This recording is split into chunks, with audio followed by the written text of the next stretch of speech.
Hi guys. So in this video, I'm gonna talk about how you guys should uh, approach to learn a programming language.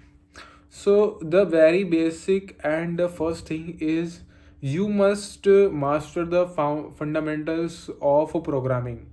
That how programming actually works, and you should have a good foundation.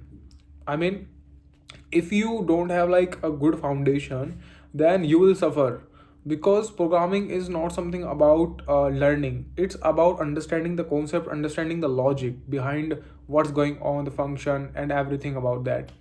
So uh, my opinion is, if you want to like learn programming, you just first learn a very basic programming languages. Like you first learn a C language if you want to master the concept and foundation, because C is a very basic, it's not a basic, but it's kind of fundamental language. And there you will learn how loops work, how conditionals work, how dynamic memory allocation works, how function works, those kind of things.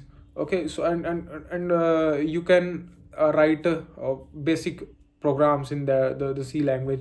After that you can move on to the high level languages like Python, Java, JavaScript, whatever you want to. Okay, so before going for the such languages, the production level languages and enterprise level languages, first learn a C. Okay, and then go for them. And if you like the video, like, comment, share, subscribe, and thank you for watching.